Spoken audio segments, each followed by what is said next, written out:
Welcome to MedAxiom HeartTalk, where thought leaders come together for one ultimate goal: to continually transform cardiovascular care for all. MedAxiom HeartTalk starts now.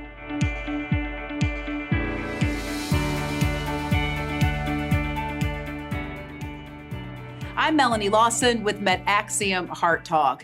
Much of the conversation around AI in healthcare has focused on clinical use cases like imaging and decision support. But for many organizations, the day-to-day strain is happening on the administrative side.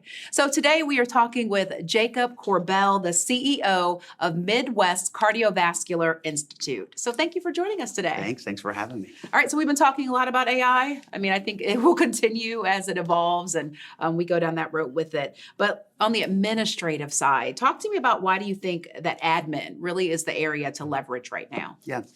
Well, I think there's so many pain points in healthcare. In our side, we are a physician practice, western suburbs of Chicago, and our patients, they require a lot of attention. Mm-hmm. And so they call.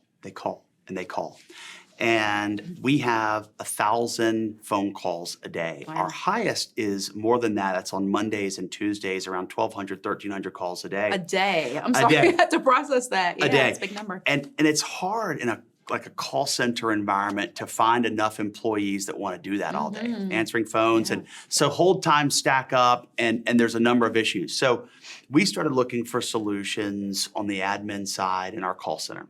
Is there a way in which AI can help solve this? And we found Basata. Basata AI offers a number of services, but we were most interested in voice. We later learned they've got these end-to-end capabilities that are phenomenal, but I'll start talking about the voice. They had created a bot, a technology that you could feed it data, feed it information, and it could answer phone calls and talk to patients no different than one of our call center employees. Oh, wow. And not only could they do that, but they sounded like a normal person. It wasn't like this robotic voice. Right. You could pick voice inflection types, friendly, collaborative, stern, really cool process, male, female.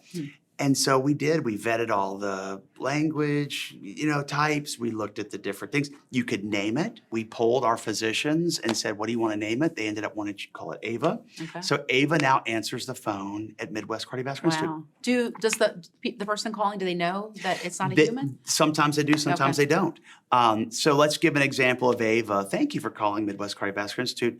And so for instance, we help, they do all of our prescription refills. So if a patient is calling to refill a prescription, they give all that information to Ava. Ava takes the information, finds out their pharmacy, and will put in the refill for them. Okay. One time, all of our patients are asked to do a survey after the call. And gave Ava the highest scoring survey result of the entire. They thought it was a real person, and said Ava was so friendly, she was great, and gave her a high score. So the technology is so much better than it used to be. We had a patient one time walk into our office and share with the front office receptionist just how pleasant our people were in our call center. They're like, "Where's Ava?" She didn't know Ava's a robot. So again, that's how good the technology is. That's how well it sounds. So, from an administrative process, when you can't answer the phones in an organization, it becomes problematic for the patient. So the first thing they do when they get to the clinic and they meet with the doctor, guess what they tell the doctor?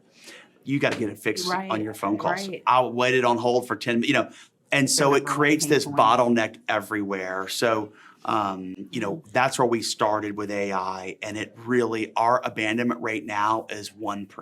Oh, that's huge. Our hold times are less than 30 seconds. Wow. So patients, it makes a big difference. Patients. Yeah. So there's a lot of noise in who to go with when it comes to this AI transition. So what was it for you that really stood out to partner with Basata? Yeah, their tech is phenomenal, but I do think the tech is a bit ubiquitous now. So many of these companies are making tech, so the tech really can be similar.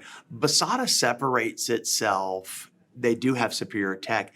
It's their end-to-end. They can handle the faxes. They can handle the voice. They can handle so many administrative features in the organization. They become this very comprehensive tool. And so while we started with voice, we will use Basata for literally everything. And again, an example, when a primary care physician sends a progress note to a cardiology practice that's in the way of a fax. Okay. Well, we have people today that are manually taking those faxes and putting them into the chart, and it's this manual process. Now, Basata can take that and automate that selection, so it automatically. So those personnel doing those things today can help us with phone calls, can help us in the front office. So we're able to redeploy our personnel in a more meaningful way that actually reduces the pain points of the patient experience. So, phenomenal tool. The other thing about Basata that is different is the people.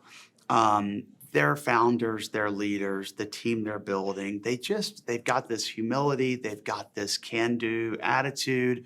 They came on site and they spent several days in the trenches with our team designing the workflow, designing the process. And you just don't see a lot of companies willing to roll up their sleeves. I know I'm getting windy here, but like a lot of companies today, their salesmen have commissions, right? And they look at companies as another flag on their map. Hey, oh yeah, we're in this map now in this state here. We're in 15 states and our company's growing. They didn't care about that. It was like, how do we solve your problem? Because they knew the way for their company to grow at Basata was to solve problems. So then I could come on a talk like this and talk about how great they were. If they didn't do that, I wouldn't be here. You wouldn't be here, yeah. So they executed. Let me ask you what that looks like, because you said you were able to put people in other positions. So you haven't necessarily had to reduce your staff. You're just able to address other things that needed addressing. Great thing. I heard somebody really smart say, we don't think AI is going to replace people in healthcare. We think people that use AI are going to replace the people that don't use AI. And I think it's a neat way to say it. So no, we don't think this is not a replacement strategy. Now, again, in areas where we're overstaffed and the staff doesn't want to do that job, take that task away from them so they can do. There's enough work in healthcare. For everybody. I mean, we can't keep up. We have staffing shortages. So again, AI is an augmentation of the practice. Again, for another example, our nursing and clinical team hates prior authorizations. Insurance denied something, and now you've got a clinical resource having to fight an insurance company. They didn't go to training for that. They want to take care of patients. They want to heal you. They want to find, and so if we can give that to AI, they can spend more time actually taking care of patients. So again, what I love about Basata is they have solved a very comprehensive solution, but they also want to grow with the practice. So as other pain points arise, they're going to solve it. Yeah. They're going to solve it. All right. So let's kind of look out 3 to 5 years.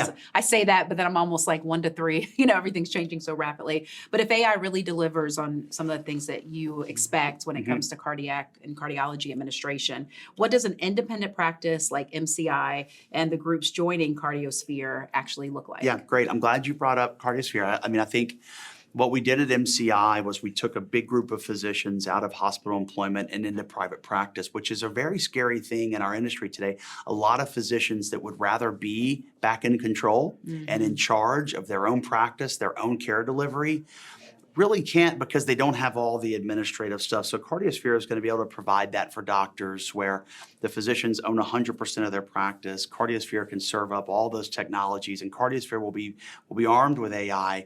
So again, it's the cost of care delivery. Okay, that's what does it cost to actually take care of people? Well, you've got your rent, you got your personnel. But that's not where the money adds up. It's all the additional things that are asked of us today, the regulatory burdens, what Medicare requires you to do now just to be in practice, what United Healthcare, Blue Cross, some of these payers require you to do. So 1 to 3 years, we need solutions that take away those things. Cardiology services there's more demand for them today than ever before. We have a supply and demand problem today.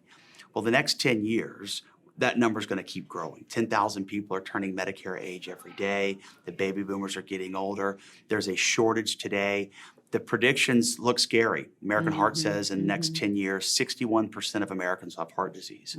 That is simply a number of people that we cannot solve. We've got to leverage technology. How do you take a cardiologist's expertise and expand it? It's technology, it's virtual care, it's AI. So I do believe AI solutions to solve the pain points like prior authorizations, like scheduling appointments, these mundane tasks that don't require a clinical person or even a clerical person, solve those so we can be free to actually take care of the healing part. We hope that MCI, cardiosphere, any group in medicine today has to be equipped with those solutions. Yeah. All right, Jacob, thank you so much. I really appreciate you You're talking so welcome. with us Thanks for today. having me.